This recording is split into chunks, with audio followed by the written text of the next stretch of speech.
दोस्तों नमस्कार। प्रस्तुत है आज की कहानी माँ को जोंक ने काटा।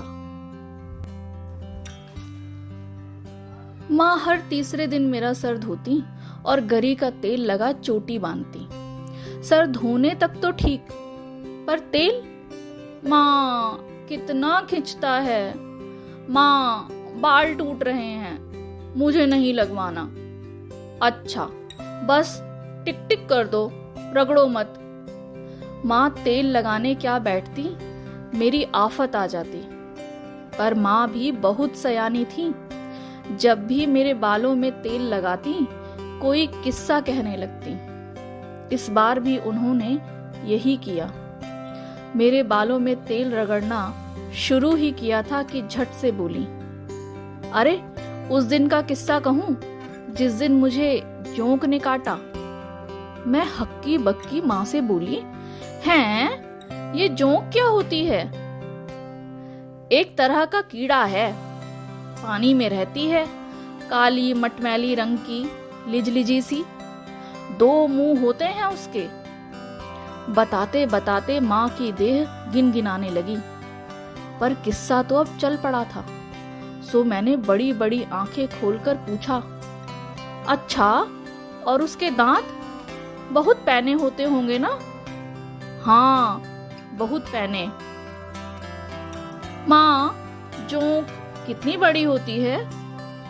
माँ ने अपनी तर्जनी उंगली दिखाते हुए कहा, इतनी बड़ी। हे राम, इतनी बड़ी? पर माँ जोंक ने तुम्हें क्यों काटा?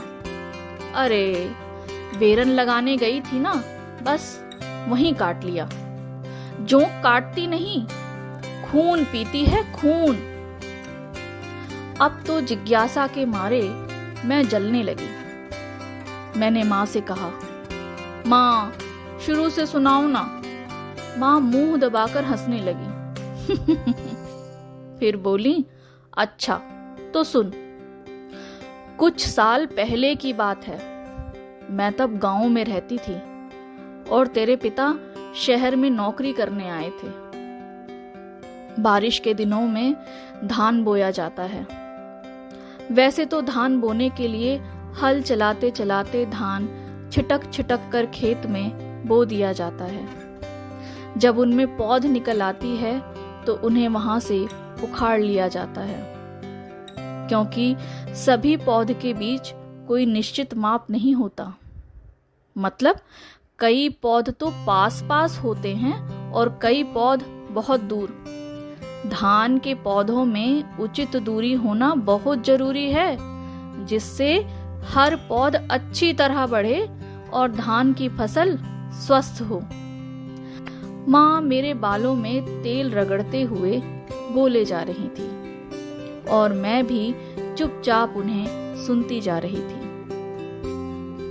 माँ अब बालों में कंघी करने लगी तो मैं बोली, माँ फिर तुम्हें जोंक ने कैसे काटा? माँ ने आगे कहना शुरू किया, धान के पौध को थोड़ा बड़े हो जाने के बाद जड़ समेत उखाड़ लिया जाता है। उसके बाद उन्हें थोड़ी थोड़ी दूर पर फिर से रोपा जाता है। धान के पौधों की रोपाई को ही बेरन लगाना कहते हैं। मैं भी एक दिन बेरन लगाने गई। खेत में पिंडलियों तक पानी भरा था। धान की फसल को खूब पानी चाहिए होता है। खेत का पानी गाढ़ा मटमैला था। मैं झुककर बेरन लगाने लगी कि अचानक पैर में कांटा चुभने का एहसास हुआ। मैंने अपना पैर हिलाकर दूसरी जगह रख लिया, लेकिन यह चुभन का एहसास बढ़ता ही जा रहा था। ऐसा लग रहा था जैसे पैर में नुकीला सा तीर मांस को बेधता ही चला जा रहा हो। अब बर्दाश्त नहीं हुआ, मैं कराहने लगी। धीरे धीरे मेरी कराहट भी बढ़ने लगी। अब मैं जोर से चिल्लाने लगी। मेरी चिल्लाहट सुन खेत में काम कर रहे बाकी लोग बोले, ओह लगता है बहू को जोंक चिपट गई है। सबने मुझे सहारा देकर खेत से बाहर निकाला। काली मोटी सी जोंक बुरी तरह चिपटी हुई थी। घर से नमक मंगवाया गया और जोंक पर छिड़का गया। थोड़ी देर में जोंक तो मर गई और उसे मेरे पाँव से जब अलग किया तो पता चला पाँव बुरी तरह जख्मी था। मैं तो बुरी तरह रो रही थी, पर सब समझाने लगे, बिटिया ऐसे ही धान थोड़े ही बढ़ जाता है, बहुत कष्ट सहना पड़ता है। मुझे सब अपना पाँव दिखाने लगे। सबके पाँव में जोंक के कांटे के भूरे काले निशान थे। बेरन लगाते हुए जोंक द्वारा काटा जाना एक आम बात थी, पर उस कष्ट का निवारण न था। घाव वाले पांव लेकर फिर खेत में उतरना पड़ता। कभी कभी वही घाव बुरी तरह सड़ जाता, पर बेरन लग के रहता। माँ अपना किस्सा कह ही रही थी कि मुझे याद आया कैसे माँ हमारी थालियों में बचा भात अपनी थाली में सजा कहती। बड़ी मेहनत लगती है धान उगाने में, ऐसे बर्बाद हो नाली में नहीं जाना चाहिए। माँ सच कहती हैं, धान उगाने में कितना कष्ट सहन करना पड़ता है। दूसरी ओर मैं कितना भात बर्बाद कर देती हूँ। मेरी आंखों में आंसू आ गए।